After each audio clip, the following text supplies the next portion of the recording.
আত্মগোপন থেকে ফিরেই তাণ্ডব। সাতক্ষীরায় বিএনপি নেতার হাত পা ভেঙে দিল আওয়ামী লীগ কর্মীরা। ছাত্র জনতার গণঅভ্যুত্থানের পর দীর্ঘ ৮ মাস আত্মগোপনে ছিলেন তারা। এলাকায় ফিরেছিলেন আসন্ন ঈদ উদযাপনের জন্য, কিন্তু এলাকায় পা রেখেই পুরনো সন্ত্রাসী রূপে হাজির হলেন ক্ষমতাচ্যুত কার্যত নিষিদ্ধ আওয়ামী লীগের নেতাকর্মীরা। পূর্ব শত্রুতার জেরে অতর্কিত হামলা চালিয়ে মহসিন কবির নামের স্থানীয় এক শ্রমিক দল নেতার হাত ও পা নির্মমভাবে ভেঙে দিয়েছে তারা। বৃহস্পতিবার সন্ধ্যায় সাতক্ষীরার আশাশুনি উপজেলার শ্রীউলা ইউনিয়নের চৌধুরী মোড় এলাকায় এই বর্বরোচিত হামলার ঘটনা ঘটে। গুরুতর আহত মহসিন কবির শ্রীউলা গ্রামের মৃত সালাম সর্দারের ছেলে। তিনি শ্রীউলা ইউনিয়ন শ্রমিক দলের সাংগঠনিক সম্পাদক হিসেবে দায়িত্ব পালন করছেন। বর্তমানে তিনি সাতক্ষীরার সদর হাসপাতালে চিকিৎসাধীন রয়েছেন। হাসপাতালের বিছানায় যন্ত্রণায় কাতরাতে থাকা আহত মহসিন কবির জানান, গত ৫ আগস্ট ছাত্র জনতার গণ অভ্যুত্থানে আওয়ামী লীগ সরকারের পতনের পর থেকে অভিযুক্তরা এলাকা থেকে পালিয়েছিলেন। আসন্ন ঈদ উপলক্ষে তারা সম্প্রতি চুপি চুপি এলাকায় ফিরে আসে। এলাকায় ফেরার পরপরই পূর্ব রাজনৈতিক বিরোধের জেরে বৃহস্পতিবার সন্ধ্যায় তারা মহসিনের পথ রোধ করে। মহসিনের অভিযোগ, আওয়ামী লীগ ও এর অঙ্গ সহযোগী সংগঠনের বিভিন্ন পর্যায়ের ক্যাডার রাশেদ, নাসিম, শাহেদ ও জাহাঙ্গীর সহ ১০ থেকে ১২ জনের একটি সংঘবদ্ধ সন্ত্রাসী দল অতর্কিত এই হামলা চালায়।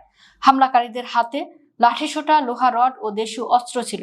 কিছু বুঝে ওঠার আগেই তারা তাকে এলোপাতাড়ি পিটিয়ে মারাত্মকভাবে জখম করে এবং হাত পা ভেঙে দেয়। পরে স্থানীয়রা তাকে মুমূর্ষু অবস্থায় উদ্ধার করে হাসপাতালে নিয়ে যায়। স্থানীয় বাসিন্দারা জানান, হামলাকারীরা এলাকায় দীর্ঘদিনের পরিচিত সন্ত্রাসী বাহিনীর সদস্য। বিগত সরকারের আমলে এলাকায় চাঁদাবাজি, দখল ও ত্রাস সৃষ্টির মূল হোতা ছিল তারা। ৫ আগস্টের পর এলাকা শান্ত থাকলেও তারা ফিরে এসেই নতুন করে এলাকায় আধিপত্য বিস্তারের ছক কষছে।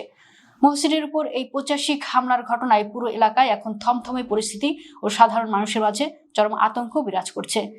এই বর্বরোচিত হামলার বিষয়ে জানতে চাইলে আশাশুনি থানার ভারপ্রাপ্ত কর্মকর্তা ওসি শামীম আহমেদ খান গণমাধ্যমকে বলেন, চৌধুরী মোড় এলাকার মারধরের একটি ঘটনা ঘটেছে বলে আমরা খবর পেয়েছি।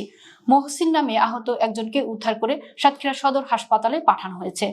হামলাকারীদের রাজনৈতিক পরিচয়ের বিষয়ে ওসি বলেন, তারা আওয়ামী লীগের কোনো শীর্ষ নেতা নন, তবে স্থানীয় কর্মী বা সমর্থক হতে পারেন বলে শোনা যাচ্ছে। তবে এখন পর্যন্ত ভুক্তভোগীর পরিবারের পক্ষ থেকে থানায় কোনো লিখিত অভিযোগ দেওয়া হয়নি। অভিযোগ পেলে তদন্ত সাপেক্ষেও জড়িতদের বিরুদ্ধে কঠোর আইনানুগ ব্যবস্থা গ্রহণ করা হবে। ঈদের আগে পলাতক সন্ত্রাসীদের এলাকায় ফেরা এবং এসেই এমন রক্তক্ষয়ী হামলায় জড়িয়ে পড়ার ঘটনায় স্থানীয় প্রশাসনের নিরাপত্তা ব্যবস্থা ও নজরদারি নিয়ে প্রশ্ন তুলেছেন ভুক্তভোগীর পরিবার ও স্থানীয় বিএনপির নেতাকর্মীরা। অবিলম্বে হামলাকারীদের গ্রেফতার ও দৃষ্টান্তমূলক শাস্তির দাবি জানিয়েছেন তারা।